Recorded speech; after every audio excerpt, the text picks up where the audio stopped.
কোথায় তুমি? আমার চুলগুলোতে একটু তেল দিয়ে দাও।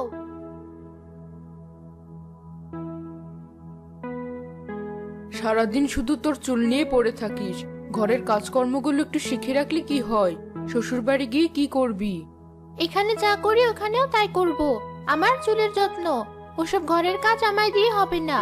তুমি আমার জন্য বড়লোক দেখে একটা জামাই খুঁজে নিয়ে এসো। ঠিক আছে, আজ বিকেলে তোকে পাত্রপক্ষ দেখতে আসবে, তৈরি হয়ে থাকিস। আচ্ছা মা।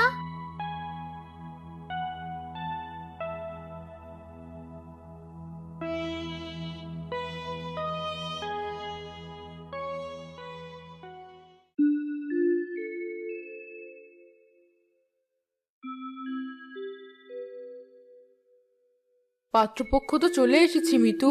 সে কখন থেকে তোর জন্য বসে আছে। তোর সাজা এখনো শেষ হয়নি। এই তো মা, আরেকটু হয়েছে, এবার শেষ। চলো দেখি পাত্র দেখতে কেমন।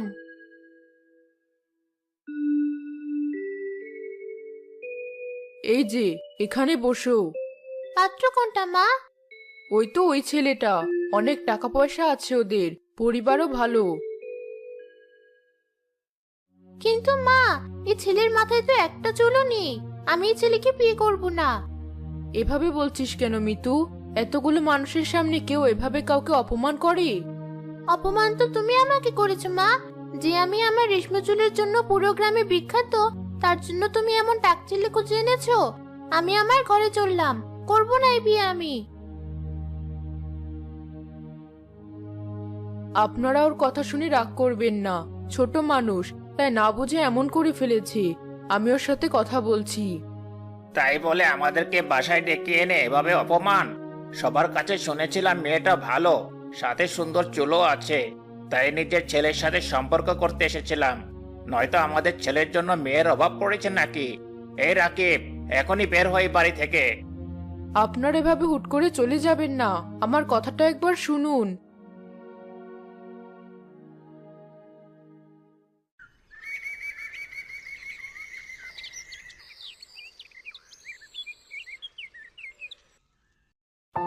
পরের দিন মিতু গোসল শেষে বাইরে গেল চুল শুকাতে।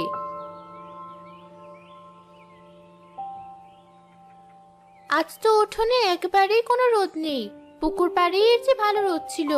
যাই, পুকুর পাড়ে গিয়ে আমার চুলগুলো শুকিয়ে আসি।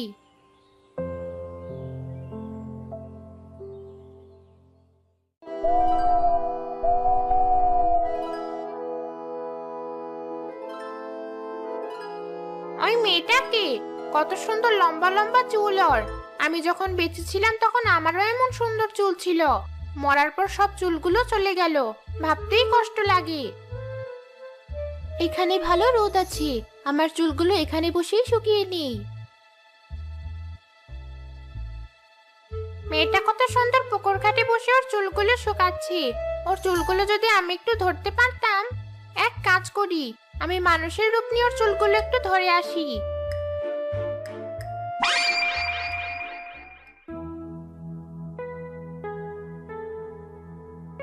এই মেয়েটা আবার কি, গ্রামে নতুন এসেছে নাকি?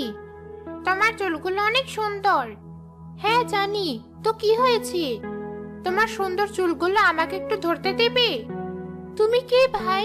নাম ঠিকানা কিছু না বলে আগে আমার চুল ধরতে চাইছো? দুঃখিত, আমার ভুল হয়ে গেছে। আমার বলে আগে আমার চুল ধরতে চাইছো? দুঃখিত, আমার ভুল হয়ে গেছে। আমার নাম সুমি, আমি এই গ্রামে নতুন এসেছি। সুমি, তোমাকে দেখে মনে হচ্ছে অনেকদিন ধরে তুমি গোসল করো না। তা তোমার কি মনে হয় তোমার ওই ময়লা হাত দিয়ে আমি আমার সুন্দর চুলগুলো তোমাকে ধরতে দেব? আচ্ছা দাঁড়াও, আমি এখনই পুকুরে ডুব দিয়ে গোসল করে আসছি, তখন তো আমাকে তোমার চুল ধরতে দেবে। হ্যাঁ দেব। ঠিক আছে, আমি তাহলে পুকুরে নামলাম।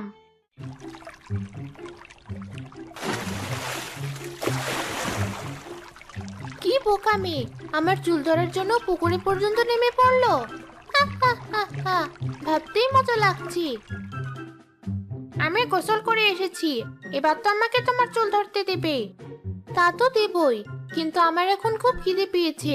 কিছু খাওয়ার পর তোমাকে চুলগুলো ধরতে দেব।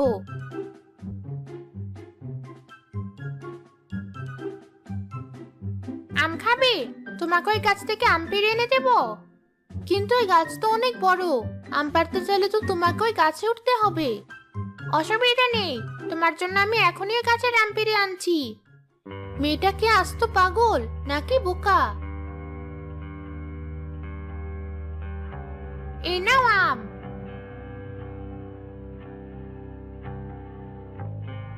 আমগুলো খেতে তো অনেক মজার, খেয়ে মনটা ভরে গেল। এবার তো আমাকে তোমার চুলগুলো ধরতে দাও। কিভাবে দিই বলো? গাছে উঠতে গিয়ে তো তুমি তোমার পুরো শরীরে আবার ময়লা ভরিয়ে এনেছো। কিন্তু হয়েছে, আজ আর তোমাকে আমার চুল ধরতে হবে না। আর আমি এমনিতেও তোমাকে আমার চুল ধরতে দিতাম না। যাদের মাথায় চুল কম তাদের কাছ থেকে আমি দূরে থাকি। তাদের হয়তো কোনো রোগবালাই আছে বলেই মাথায় চুল কম। ওরা আমাকে ধরলে ওদের রোগবালাই যদি আমার শরীরে এসে পড়ে তখন কি হবে? তার মানে তুমি এতক্ষণ শুধু শুধু আমাকে কষ্ট করালে? আমি তো তোমাকে জোর করে কিছু করাইনি, তুমি নিজের ইচ্ছেতেই সব করেছো। অহংকারী মেয়ে, আমি চাইলে তোর মাথার সবগুলো চুল এখনই টেনে ছিঁড়ে ফেলতে পারতাম। যে চুল নিয়ে তুই এত অহংকার দেখাচ্ছিস, একদিন এই চুলগুলো তোর মাথায় থাকবে না আর, দেখে নিস। তোমার ওসব কথা শুনে আমি ভয় পাই নাকি? কিছুই হবে না আমার এই সুন্দর মজবুত চুলের। মিতু তার বাড়ি গিয়ে ঘুমিয়ে পড়ল।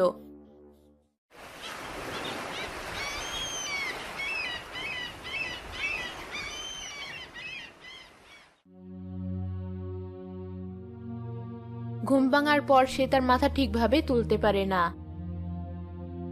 মা, দেখো তো আমার চুলে কিছু আটকালো কিনা, মাথাটা এত ভারী লাগছে কেন? এ কি মিতু, তোর চুল তো দেখছি আরো লম্বা হয়ে গেছে। একদিনে তোর চুল এত লম্বা কিভাবে হলো? বলছো কি? হ্যাঁ, তাই তো দেখছি। কাল মেয়েটা যা বললো, এখন দেখছি তার পুরো উল্টোটা হয়েছে। এত বড় চুল সামলাবি কি করে? আগেই তো সামলানো মুশকিল হয়ে যেত। অসুবিধে নেই মা, আমি ঠিকই সব সামলে নেব।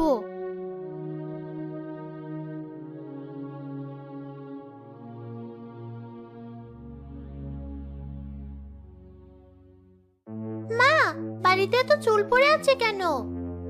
মিতুর কি হয়েছে দেখ তো ওর ঘরে গিয়ে। সে কখন থেকে ডাকছি, বের হওয়ার কোনো খবর নেই। ওর চুলগুলো একদিনে কিভাবে যেন অনেক বড় হয়ে গিয়েছে, সারা বাড়িতে চুল ছড়িয়ে ছিটিয়ে পড়ছে। ঠিক আছে মা, আমি দেখছি।